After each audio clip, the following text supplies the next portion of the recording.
What if I told you that over 1,100 years ago, a woman secretly became Pope? Like, she actually ruled the entire Catholic Church, and then got exposed when she went into labor. In the middle of the street in Rome, I know, that sounds completely unhinged. But here's what's wild. For hundreds of years, people didn't think this was some crazy rumor. They thought it was legit history. So now I gotta ask, did the church actually erase a female pope from the history books? Or is this the greatest medieval fake story ever told? Let's get into it. Okay, so here's the official legend.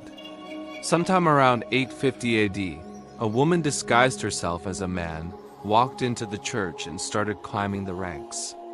Her name? Joan. She wasn't just some random person winging it. The story says she was genius-level smart, like legitimately brilliant. She fooled everyone. Scholars, clergy, bishops, nobody clocked her. She kept rising and rising, until one day, she's the Pope, head of the Catholic Church. And then, during a papal procession near the Colosseum, right in front of everyone, she goes into labor, gives birth in the street. The crowd loses it. And depending on which version of the story you hear, she either dies right there or gets executed on the spot. That's the legend. But here's where I need you to pump the brakes with me, because something about this story is seriously off.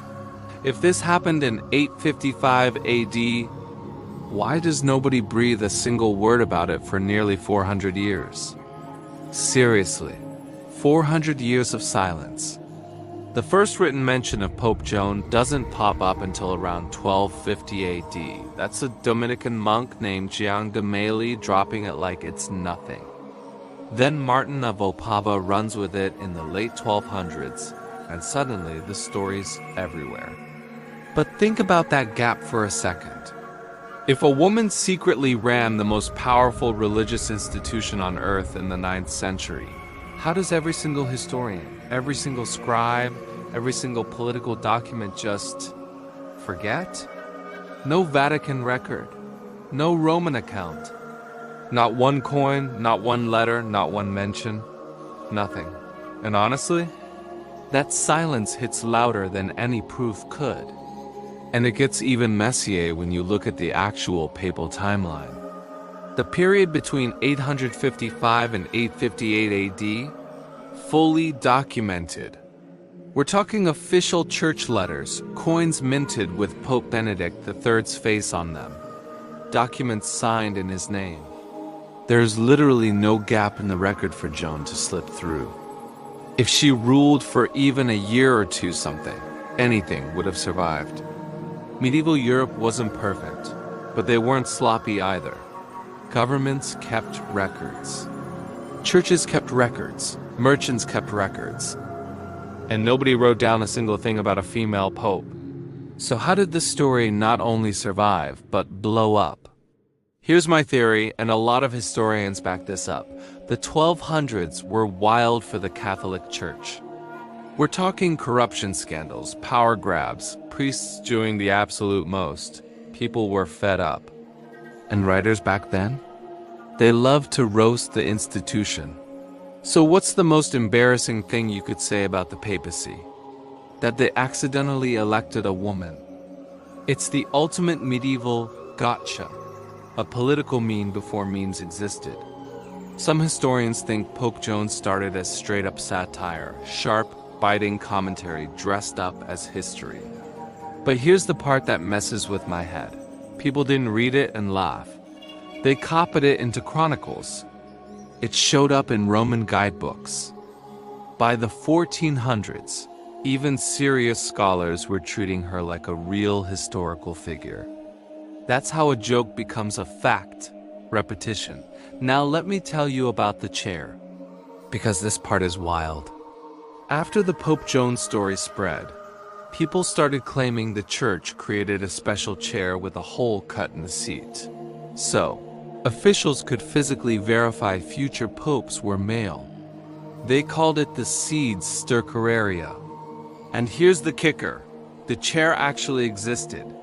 But historians say it was ceremonial, symbolic, not a gender test. The whole "they used it to check" story only showed up after the Joan legend had already taken hold. People saw a real, weird-looking chair and plugged it into the myth they already believed.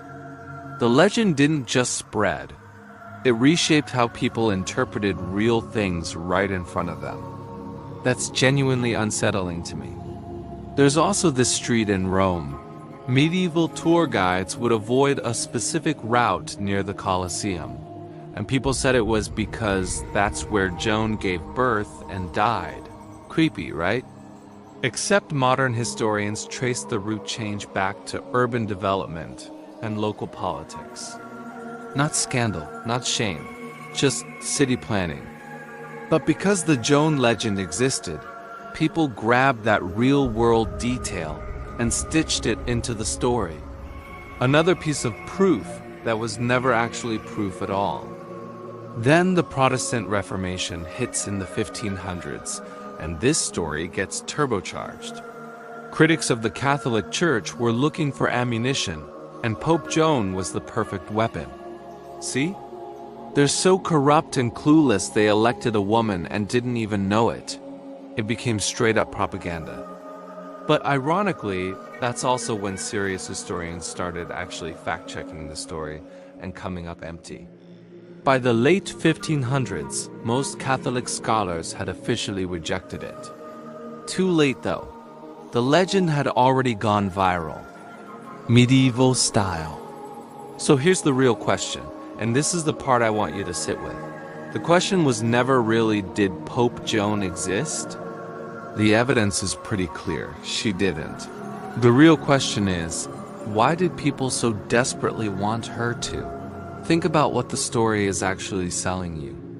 A woman, outsmarting an entire religious empire, rising to the absolute top of a system designed to keep her out. And getting erased for it. That's not just a story, that's a feeling, a frustration. A fantasy of power that people weren't allowed to have out loud. It spread not because it was proven, but because it was powerful. And powerful stories have a way of outrunning the truth. Here's the thing that genuinely keeps me up at night about this. For centuries, Joan's name appeared in official lists, right there alongside real, verified popes, printed in books, referenced in sermons, taught to students. She was imagined into history so completely that she became part of it. Pope Joan may never have existed, but the belief in her? That shaped how millions of people understood the church for over 700 years. If that's not power, I don't know what is. So let me leave you with this. If one fictional story with zero hard evidence can survive 700 years, enter textbooks, fuel political movements, and fool educated scholars, how many other facts in your history class were just really, really good stories? Drop your answer in the comments. I'm dead serious. I read them all. And if this kind of deep dive hits different for you, subscribe. Because next time we're going after another historical figure who might not have existed at all.